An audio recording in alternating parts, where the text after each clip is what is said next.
दुनिया के महान विचारक सुकरात 12 बजे दिन में लालटेन जलाए थे और एक आदमी पूछा, सुकरात, लोग रात में लालटेन जलाते हैं तो उसको शोभा देता है, तुम दिन में लालटेन जलाए हो क्यों? सुकरात ने कहा, मैं मनुष्य को खोजता हूं। कहा है, तुमको मनुष्य दिखाई नहीं पड़ता है क्या? हम लोग मनुष्य नहीं हैं? सुकरात ने कहा कि मनुष्य का शरीर पहनने से कोई मनुष्य नहीं हो सकता है, मनुष्य का चोला ओढ़ने से कोई मनुष्य नहीं हो सकता है। तो वह आदमी प्रश्न करते हैं कि मनुष्य कौन है? का मनुष्य वो है जिसके अंदर में दया हो, क्षमा हो, सत्य हो, शील हो, विचार हो, विवेक हो, वो मनुष्य का लक्षण है। का तो ये फिर समाज का, ये समाज में कई धूर्त मनुष्य भी है, गिरे हुए भी मनुष्य है, जो भाई का हक मार के बैठा है, जो देश की संपत्ति को लूट करके बैठा है, जो गरीबों को खून चूस रहा है, वो मनुष्य नहीं हो सकता है। जो भारत माता की कोख से जन्म लिया है लेकिन वही कोख में छेद करता है, वो मनुष्य कैसे हो सकता है? तब सुकरात ने बड़ी सुंदर से कहा, मनुष्य बनो। जो मनुष्य बनेगा वो परिवार, समाज, राष्ट्र की रक्षा में भिड़ जाएगा, सेवा में भिड़ जाएगा। एक बार विनोबा भावे की मां बीमार पड़ जाती है। विनोबा भावे की मां अंतिम स्टॉपेज में हो गई। विनोबा को पता चला। विनोबा जी उस समय देश विदेश में भ्रमण कर रहे थे, संजोग से देश में ही थे। और विनोबा भावे से एक आदमी ने कहा, आपकी मां बीमार है, हो सकता है कहीं आज न उसका दम टूट जाए, उसका प्राण छूट जाए, आप जा करके अपनी मां से मुलाकात कर लीजिए, दर्शन कर लीजिए, कुछ अंतिम सेवा भी कर लीजिए। देखिए हमारे गुरुदेव धर्मस्वरूप साहब जी, जब शरीर छूटने लगा तो मैं भी उसका सेवा करने के लिए गया। मैं भी पांव को दाबा, मैं भी गुरु जी का कुछ सेवा किया, मैं भी थोड़ा सा कपड़ा उपड़ा खींचा, मैं भी गुरु जी के लिए कुछ न कुछ किया। बचपन में तो सेवा करबे किए थे, हैं? लेकिन मरने के काल में भी हमने सेवा किया। उसी तरह से विनोबा भावे अपनी मां का सेवा करने के लिए उतर गए।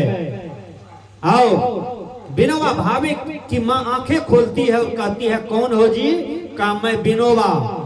का तुमको कौन बता दिया कि हम बीमार हैं और तू चले आए हो मेरे पास? अरे विनोबा, मैं बीमार हूं, इसकी चिंता तुम मत करो।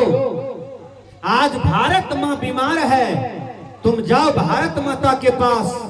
भारत माता के लिए हमने तुमको जन्म दिया है, हम अपने सेवा के लिए हम दूसरे पुत्र को रखे हैं, लेकिन तुमको भारत माता का सेवा करने के लिए हम जन्म दिए हैं। तुम भारत माता का सेवा करने के लिए निकलो।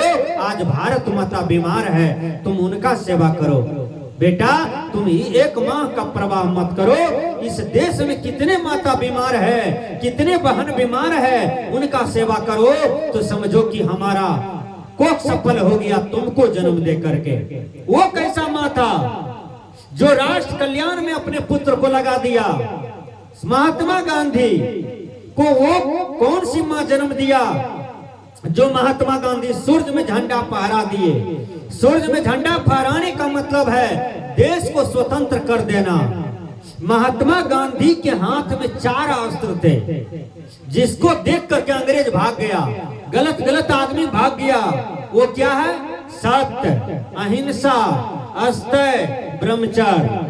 महात्मा गांधी ये 4 को अपने जीवन में धारण किए, पालन किए, और महात्मा गांधी आज पूरे देश में राष्ट्रपिता बने हुए हैं। अपने कर्मों की बल पर, अपने साधना की बल पर। अभी देखिए विवेकानंद स्वामी 29 वर्ष की अवस्था में हैं, पूरा विश्व को हिला दिए। 39 वर्ष की अवस्था में, 29 वर्ष के अवस्था में शंकराचार्य पूरा दुनिया को हिला दिए।